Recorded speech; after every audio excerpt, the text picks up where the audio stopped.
Hi everyone and welcome to episode 123 of the Rewarding Property Decisions podcast. So today we thought we'd have a look at the social media trend of POV, so point of view. And I'm joined today by Jordan Telfer. Thanks, Gordo. Pleasure as always, Jarrod. So we're going to look at things today from a tenant's perspective. That's Jordan's position, and I'm going to look at things from an investor's perspective. And we're going to look at two different properties. So obviously investors and tenants view the world very differently. We're certainly seeing that at the moment with a lot of the discussions around post-budget. And they look at properties very differently as well. So they look at what the objective is out of a property rent, purchase, selection is very different if you're a tenant versus if you are an investor. Yeah. So we wanted to look at it and look at two different properties and what would attract an investor to each one and what would attract a tenant to each one. And depending upon who you are, what you are, what might drive that decision-making process. So we'll paste I'll give you a description shortly of each property so that you've got a bit of an overview. But we'll also paste a link to our blog on today's topic, that links to our website, and there'll be photos on that. But also if you want to watch us on YouTube, then there'll be photos pasted within the video there as well, so you can get a bit more of a visual aspect as to what we're talking about. All right, so the two properties that we're going to look at are both located in North Fitzroy, and then they're both, one's a townhouse, one's an attached terrace house. So a bit of an overview. One of the townhouse is one of four. It's sold for $1.3 million within the last 12 months. Would rent for about $900 a week, we were estimating. So. Yep. It's 2 bedrooms, 2 bathrooms. It's got a single garage that's not directly attached to the townhouse itself, but it's on site. It's got an open plan living. It's had the kitchen and the bathroom both very recently renovated, so very, very modern and very attractive, and a really nice landscaped courtyard at the rear. Yeah. So that's the townhouse. The terrace house is it's a single-storey Victorian terrace. It's located in one of the best streets in North Fitzroy. It was probably renovated about 25 odd years ago, so it's a little bit more dated than the townhouse. It's got a central bathroom, 2 bedrooms, and then it's got a kitchen meals area at the rear and a central lounge room. So it's not open plan living, 2 separate areas. Doesn't have off-street car parking. Does have a right of way at the rear though. And there's a little studio in the backyard. So it's not a proper bedroom, but certainly from an working from home office space type thing, it's got that. But street parking is very good in this street as well. So, and that one's probably going to rent for around $800 a week or early 800s. Yeah. And it's sold for just shy of $1.5 million also within the last 12 months. So similar market conditions as well. All right. So, Mr. Tenant.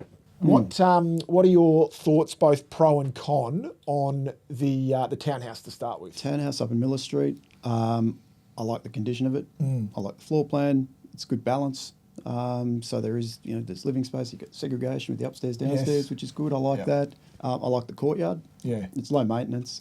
I like the ability to bring a car in. Yeah. Particularly in Miller Street because it does carry a bit of traffic. Yep. Can be a bit of a cut through. Yep. I like being at the back of the block, particularly considering we've got a primary school on the opposite side of the road. Yes. So there's going to be a little bit of noise. There's going to be cars, up and down various times of the day, pick up, drop off, peak periods. Yep. There's a bus running up and down the street, which is great if I want to get to Moonee Ponds or whatever it might be on the bus. But I don't want, sometimes being too close to public transport's Can be a bit of a hassle. Yeah, it can. But back of the block, it should be pretty quiet. Yep. So that's good. Access to services. Yeah, pretty good. Yep. Yeah, it's pretty good. If I've got a dog or whatever it might be, just cut across St George's Road to Merry Creek Parkland, so that's nice. Yep. You do see people using those walking tracks a fair bit. It's really quite pleasant. Good tram transport down St George's Road. We're not too far, probably a reasonable enough walk to the shopping village centred on Scotchmere and St George's Road, a little bit to the south. Yep. Yeah. Yep. So it's got everything around it that you'd probably want. Yep. That I'd be looking for, Anything. make life more convenient. Little cafe in the street as well. So it's got that. So it's a little bit further away, certainly from the CBD, but hey, we're so close to trams. It's not a big deal. And if I really wanted trains, I could duck around into, I think it's Merry Station, just across St George's Road. So really convenient little spot. Looks like a pretty comfortable standard of living. The other thing I do notice about, and I do like, Yep. is that a lot of places, rentals you see have, as they're required to, with rental minimum standards, heating and soon to be cooling in the living areas. Yep. We've got them in the bedrooms as well. Yeah, And if okay. it's upstairs, and I think this has got good natural light as well, but from memory, I think it might be west facing. Yep. Upstairs could get a bit hot Yep. in summer. But having the light in there is good. And we've got the split up there, so cooling. That's just those little comfort, Yes. those little comfort things that do make a difference. Yep. So that's what I like about Miller Street for sure. Very good. So from an investor's perspective, it always helps that the tenant likes all of those sorts of things. So that's always a positive thing because it's going to mean I'm quite happy that I'm getting a higher yield, so the higher rent versus the value outlay. Yeah. I'm probably a bit concerned about the address. The Miller Street address is a bit of an issue, being on a main, not a main road, I shouldn't say that, but it's certainly, as you said, a cut through.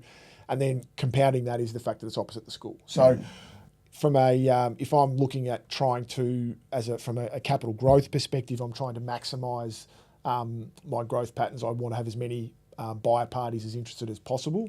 Having that busier street and being opposite the school could put a few home buyers off down the track, so I might limit my buyer competition. So I'm a little bit worried about that. It's great for some investors that it's nice and modern, that the money's been spent. But on the flip side of that, it makes it pretty hard for me to add any value when I'm in a town, when I'm in a development. So there's an owner's corporation. I'm not doing any extensions, and the garden's great, but I can't add anything there.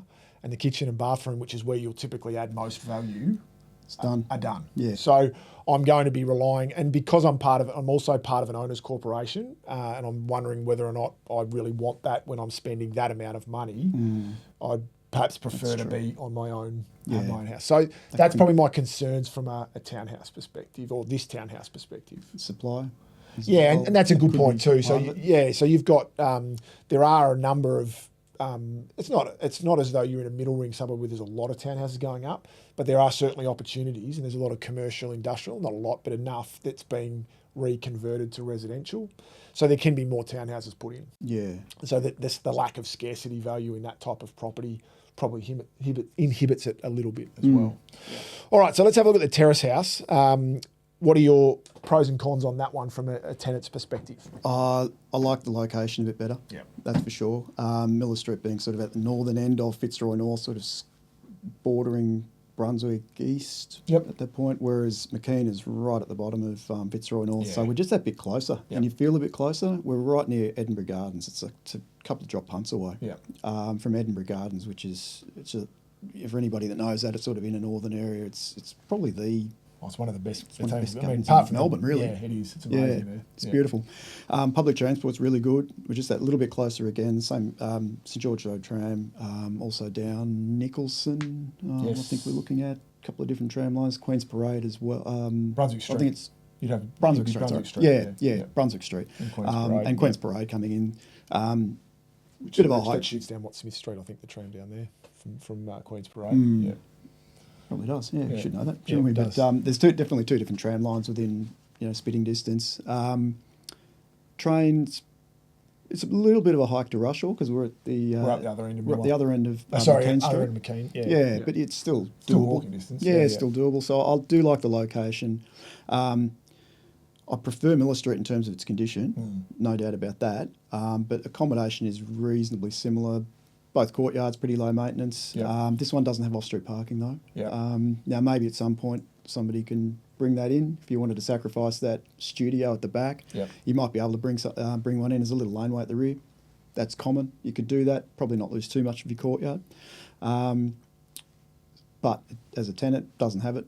So I'd have to be pretty comfortable on parking on street, and I'll be pretty confident with McKean Street. Yeah, it's pretty good. You're going to find it. Yeah, Yeah. You've got parking on both sides of the street and also up the middle as well. It's a nice wide street. So I'll be pretty confident as a tenant that I can And find what that about space. living space between the two? I mean, it's a bit tighter with that.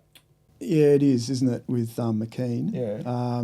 So it's probably a bit more, if you like, livable, Yep. Miller Street. And I'd probably be prepared to stretch myself, even though it's not as convenient a location. Yeah. I'd probably stretch myself for the townhouse. for the townhouse because of it's much easier just to walk in and have a bit more of a And comfortable enjoy it, standard of living. Yeah. So from an investor's perspective, obviously the terrace and the location, agreed 100% with everything there. I mean, when you're buying in the best street, probably arguably the best street in North Fitzroy, perhaps apart from perhaps Alfred Crescent around Edinburgh Gardens, it's in McKean Street's probably next in line. So that's to be in one of the best streets and to have all that, the access that you mentioned before is a really key component to selecting a good investment property. Yeah. I like the fact that it's in good condition, that it's very comfortable, very livable. The floor plan is exactly how you would want it to be. You don't need to do anything significant. So what we look for in that area is I like the fact that the fundamentals, the things that I can't change about the property or that are expensive to change about the property are already right. And I also like the fact that I could put a tenant in there tomorrow, no problems. But if I get down 3, 5, 10 years down the track and I'm in a position where I want to add value, this property very much allows me to do that. Yeah. And that will then allow me to increase my rental return when I choose, and then I can increase the value of the property at the same time as well. And I think that's a key component. I like the fact that I've got complete control, that it's a terrace house, so there's no common property. If I wanted to, or for future owners of the property wanted to be able to do an extension, most likely up, or if they really wanted to reconfigure and create open plan, then there's opportunities to do that as well.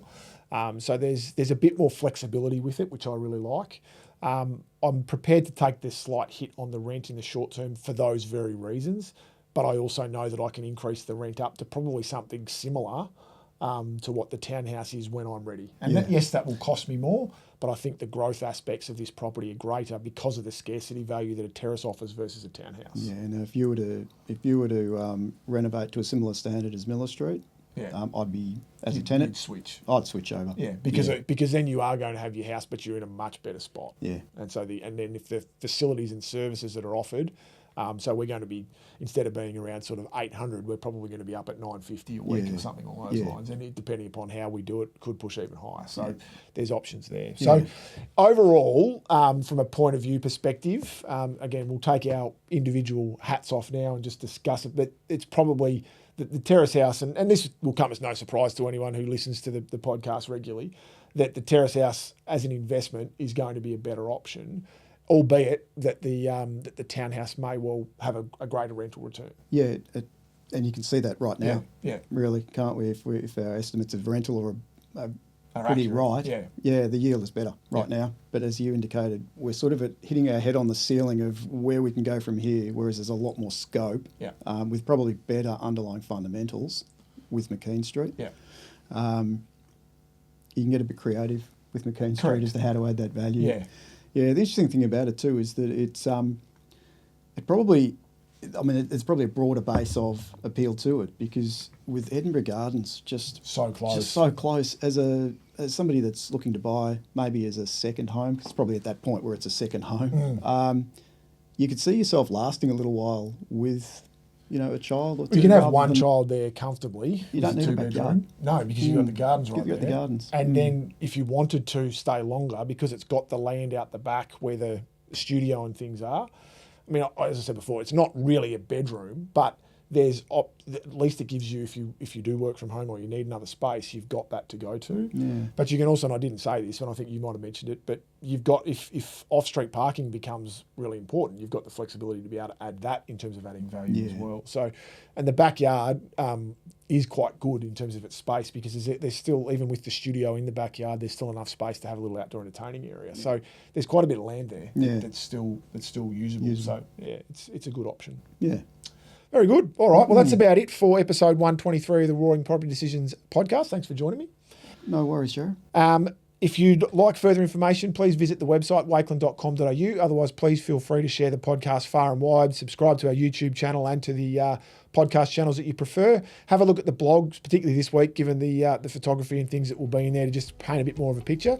But otherwise, we wish you all the best with your property decisions.